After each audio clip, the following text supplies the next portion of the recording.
प्रश्नों को लेकर बद्रीनाथ अगले दिन फिर से दरबार में आते और बल दीवान से कहते हैं कि हमें जो है आज फिर से चर्चा करनी है, कहो आप छतरसाल जी से।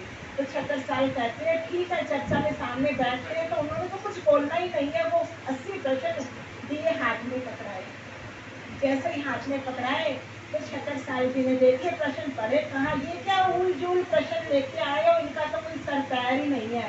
तब बद्रीनाथ ने कहा हमें तो कुछ पता नहीं है, जो इन्होंने दिया हम लाके दे दी, हमारा कोई कहीं पे किसी चीज का हाथ नहीं है।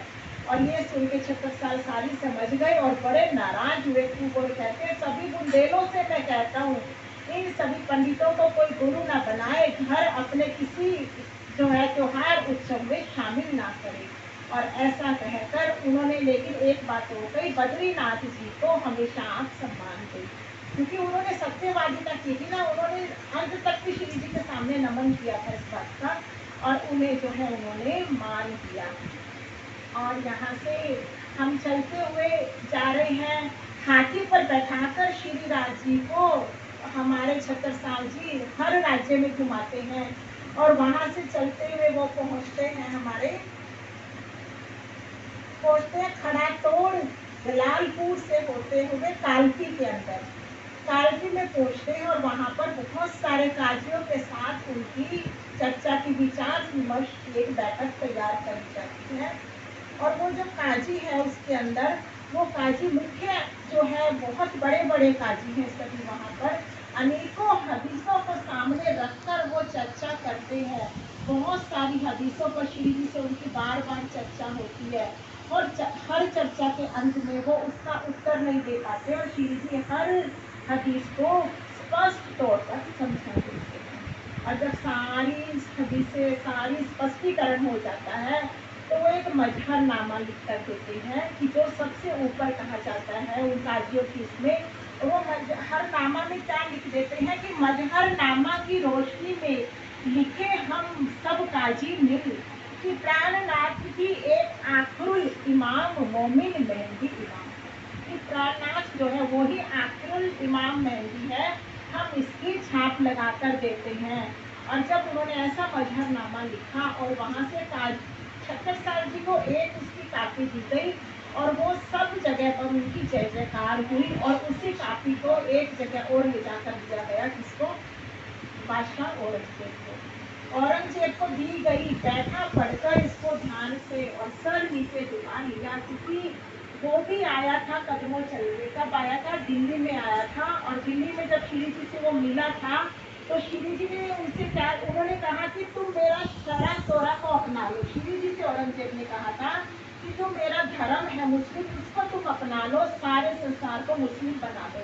तो धनी जी ने कहा कि धर्म तो कुछ है ही नहीं, ना हिंदू ना मुस्लिम, हकीकत तरीकत से ऊपर मार्फत श्री अक्षरातीत जो है, मसीवा अल्लाह तू हो जा बंदगी कर सरेआम। यानी मसीवा अल्लाह किसको कह दिया, पूरे संसार की जितनी भी शक्तियां हैं सबको तू एक तरफ करके रख।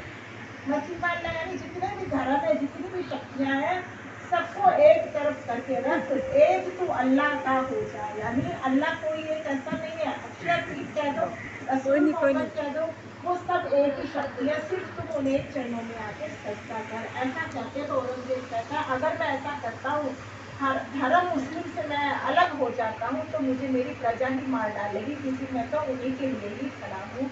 और इस तरह से वो दो चीज़ों से हारता है। एक तो उसको गद्दी चाहिए थी, वो ऊपर से कितना भी कहे वो गद्दी को नहीं छोड़ पा रहा था, तो श्री जी के समक्ष वो नहीं झुका।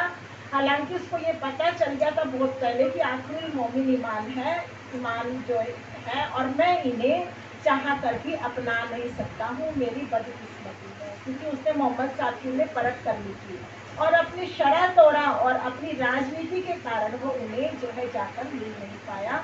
और इस तरह से अब जब उन्होंने ये मजहरनामा पढ़ा, जान गया पहचान गया, अब वो क्या करता है, जैसे ही सिंहासन पर जाकर बैठने लगता है तो सामने उनको शेर दिखाई देता है सिंहासन के ऊपर बैठा हुआ, दहाड़ता गरजता सिंह एक बड़ा तेज, और जैसे ही आगे बढ़े वो घुर्राता है। अब तो जानते सिंहासन पे वो थरथराए कांपे, कैसे जाऊं, और अपने पुत्र को लिख दी चिट्ठी उसने औरंगाबाद आ गया कि अब मैं यहाँ पर नहीं रह सकता हूँ, मुझे मेरी ज़िंदगी मेरे हादी को पाने के लिए गुजारनी है।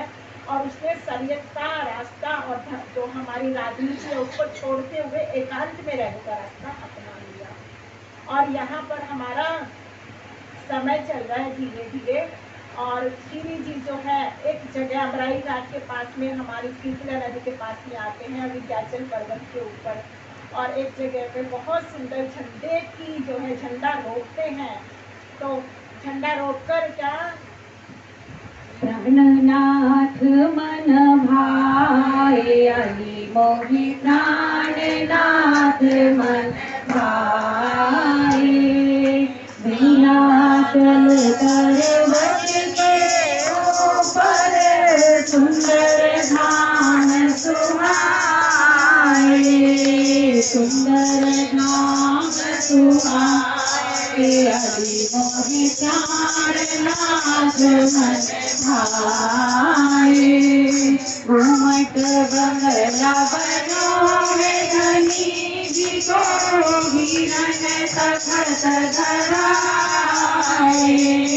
विष की रहिया अमृत कीनी, सुख सभन पहुँचाए,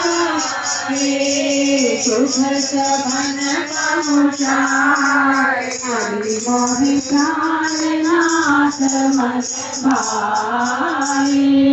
भजन कीर्तन होत रात दिन, सुनत मुक्ति फल पाए, सुनत मुक्ति फल पाए। अली मोहि प्राणनाथ मन भाए। पुराणी जी साथ सकलुंगी, जग निराश मिलाए। सुंदर श्री इंद्रावती जी मना, अमर सखी चावर डोलाए, अमर सखी चावर डोलाए। अली मोहि प्राणनाथ मन भाए। बोले श्री प्राणनाथ प्यारे जी।